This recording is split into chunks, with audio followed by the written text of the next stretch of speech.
Hello everyone, this is Jake Mickelsen. I am the Quality Improvement Education Manager in the Department of Radiology at Stanford University. And welcome today to the Radiology Improvement Team Education Program. Today's topic is team roles. In today's tutorial, we're going to talk about the different roles of a quality improvement project team and how they can work together to really perform and deliver great, effective results. And throughout this tutorial, I'm going to use an analogy of the basketball team. So what is the goal of the basketball team? Well, to put it simply, the basketball team's goal is to throw an inflated rubber ball wrapped in a tacky leather surface 9.5 inches in diameter through a hoop 18 inches in diameter and 10 feet high mounted on a board. And they do this by transporting the ball across a court 94 feet long and 50 feet wide, 4,700 square feet, while bouncing the ball continuously while walking or running, weaving and passing through 5 opposing towers of talent, and tuning out the screaming and yelling of thousands of extremely excited and or angry people, and therefore get hopefully close enough to the hoop to eventually throw the ball through. Wow, so that's a mouthful. This is a pretty complex idea we're doing here. In fact, if I were there when they did invent this sport, I think I would have been one of those saying, okay guys, this is a little complex, why don't we shorten the court, make the hoop a little bigger, and why don't we throw a beach ball? Yeah, that's a little easier. Let's do that. So, of course this is complex, and of course when I word it this way it looks complex. But it's really what they're trying to do. And many of us try to accomplish complex things like this in our own projects. But the reason why they're able to do it in basketball is because the individual members of the team know and perform their roles and responsibilities. As in our teams and on the projects we're working on, the individual members of the team must know and perform their roles and responsibilities in order to accomplish the complex objectives we have. So now let's look at the quality improvement project team, and once again comparing it to the basketball team. So they also deal with complex issues, systems, and environments. They need proper definition for roles and responsibilities. So what are the roles? There are 4 main ones. There's the team sponsor, the team leader, the team participant, and the QI coach. And the way I compare this to the basketball team is I say the team sponsor is much like the team manager, the team leader much like the team coach, the basketball coach, and the team participant is like the player out on the court. The QI coach is actually what makes quality improvement projects a little different, and I'll touch on that a little later in the tutorial. So the team sponsor, what are their roles? They ensure the team is meeting regularly and making progress. They don't force the team to try predetermined ideas and solutions, but they may make suggestions. They don't usurp the authority of the leader. Let the leader lead and make decisions for the team. And they also allow the team to try and fail. They're going to try small tests of change and do different interventions. Let them do it. But of course, if you see a catastrophe coming, please intervene. Don't let those happen. They also should review the A3 with the leader and ask questions. Some of the questions they can ask is, do we have the right people on the team? Much like a team manager would ask a basketball coach. Does the team thoroughly understand the problem? Are we progressing toward the goal? A run chart can help here. Do we have the right key drivers? How can I help? Communication to other departments, resources, helping people work together. What can I do to help you and your team be successful? The team sponsor needs to ask these kind of questions, and if they do, they'll really provide some awesome support for the team. So let's look at the team leader, which is much like the basketball coach. Take a look at these roles, and you'll see some striking similarities with the basketball team. The team leader is the main person responsible for the success or failure of the project, and they're responsible for items that fall through the cracks. They understand the team roles, and they set up a team with the sponsor to place the right people in the right roles. They hold the team participants accountable. Much like a basketball coach will pull a player aside to talk to him, the team leader should be willing and able to pull a team participant aside and talk to them about their roles, help them understand what they need to be doing for the team, and support them in what they're trying to do. The team leader should become an expert on the process at hand, if not one already, and they do that by going and observing. If you think about the basketball coach, they'll spend hours and hours observing other games and seeing their own team work, and they'll also watch clip after clip of different videos of different teams to really understand the game. The team leader should also have that same knowledge and do those same kind of things. They're responsible for the A3. They make the progress visible. They make team assignments in a collaborative way. They don't just dictate. Meaning if there is a task at hand that you need to address, they pull the team together. They talk to them and say, okay guys, how do we want to address this? They're aware of the team morale and they keep it up. And they also schedule and meet with the sponsor regularly to review the A3, team engagement, and any important updates. I emphasize the word schedule. The team leader should be the one scheduling this meeting, and so they can keep that sponsor aware of what's going on. So next, the team participant or the team player. These guys are so key to the team. They're chosen for many reasons. They have skills, they have experience, they have subject matter knowledge, leadership potential, or maybe just a strong ability to work well in teams. This is a key attribute to any team. They actually end up doing the lion's share of the project work, and they provide ideas and insight and input in any team discussions and decisions. They also take on specific tasks, data collection, testing, run charts. Maybe they're helping with one of the interventions you're trying to test. They can take on those tasks, and then of course report back to the leader on those tasks and any action items they have.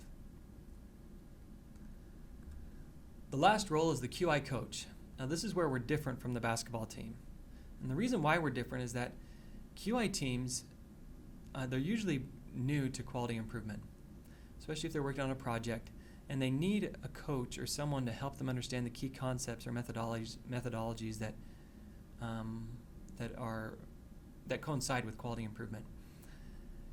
And also QI teams are oftentimes temporary. They'll be on a team for a little bit and then they'll go back to their regular job. So it's helpful to have a coach there to keep those fundamentals strong of the different QI concepts and tools. So basically they advise the team on QI methodology and tools. They help create visibility around the project. They don't necessarily do the work, but they may help and keep moving things forward and doing small tasks. They report to the sponsor and QI director on any team progress. They can give guidance to the team leaders and team participants, privately if they can, and overall just be a helpful advisor and guide for the team. So now that we know the team roles, let's talk about how the team develops. There's a great quote that I've never forgotten by psychologist Bruce Tuckman, and he introduced this in his 1965 article, and he coined this phrase that really describes the path to high-performing teams. All teams go through this, and it's forming, storming, norming, performing. We all go through this in our teams. What does this mean? So forming, team members come together and are positive and polite. This happens at the very beginning of each team. We get to know each other and we say, oh, hey guys, here we go. We're doing this project. We're excited about it. Let's do it. Storming occurs when now they're working together and they notice they have different working styles and there's a little bit of conflict. They start lobbying for roles because they weren't clear in the beginning. They also start talking about how the team should be run because that also wasn't clear from the beginning. And then after storming, they finally get to norming, where the team members resolve their differences, the roles are clear, ground rules are in place, and the leader authority is then respected. But they don't start performing until now, and this is where team structures and processes are in place and perform well. Team members now appreciate each other's differences, and trust and accountability resounds on the team. All teams will go through this, and I share this point because I don't want you to be discouraged if you're stuck in the storming phase right now. The main point I want you to understand here is that it's okay if you go through storming and norming. Just get through it quickly so you can start performing. There's really only one team that I can think of that I saw actually skip the storming phase and they went right into norming and performing. And I look back on that team and think about why and how they did that. It's because from the very beginning, the roles and responsibilities were very clear. And it was very easy for them to work together because they knew their role and they knew their place on the team. So your team's developing. How do you know if there's dysfunction on your team? So here I'm just going to give a few quick hints of things you might see if there's dysfunction on your team. For example, let's go through them. So there's lack of meeting attendance. If you see that, that probably means your team's a little dysfunctional. No representation of departments involved in project. If you're working on a project that involves a certain department in the hospital, but that department is not represented on your team, then stop. Stop your project, talk to your team and say, we need to get representation from this department. Figure out how you're going to get it done and make it happen. If there's no sense of urgency, that could be a sign of dysfunction. No one is volunteering to take on tasks. Team energy is low. Participants assume authority over the team leader. So let's say you're a participant and in your regular job you actually have higher authority than the team leader on the team. Does that mean you should assume authority over that team leader? Absolutely not. That leader's been chosen to lead that team, and you need to respect them with that authority. The leader just dictates. They don't do work. The leader should be involved in the work just as the participants are, and not just be dictating tasks. The sponsor doesn't ask, how can I help you be successful? This can create great dysfunction. The sponsor needs to be asking that question. And the leaders speak most of the time. We've all seen that happen. If that's happening, then we're not getting enough energy or participation in our team.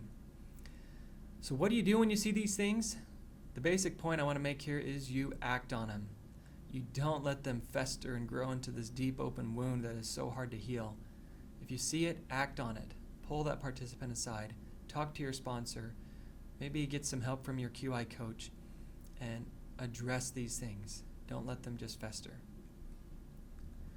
The last point I want to make in this tutorial is that roles are temporary assignments. You may take different roles as you address different projects. So maybe you're a sponsor this time, but the next time you're a participant. That's great. That's fine. Just the important point to make here is that as you assume that new role, make sure you're accountable for the responsibilities. So assume that new role and do it, no matter what that role is. So in summary, each member should know and perform their individual roles and responsibilities. Start norming and performing, but don't worry if you're storming a little. Most teams do. Just get through it quickly. Watch out for signs of dysfunction, and if you see them, act on them quickly. Don't let them fester. And lastly, assume your role and do it. To close this tutorial, I want to show this picture of the basketball team finally making the shot here in the end. I love this picture because if you look at the team members here, you can see this one right here who's in awe. Guys, we made it. I can't believe it. This one here who's really excited. Yes, we did it. And this one way in the back who's, I'm guessing, is thinking, is this really happening? Did we just make this shot? You know, when we work on these teams, we'll all fill these different roles. And as we work together, we'll all have different emotions and feelings about how we move forward in this project. But the main thing I want to emphasize is don't be afraid to have fun. Quality improvement can be a blast. As you make improvements and see them happen, it can be very rewarding. You will face challenges and failures on the way, but you'll overcome them, and you'll have a lot of fun. So thanks for your attention today. Again, this is Jake Mickelsen, and this is the Radiology Improvement Team Education Program.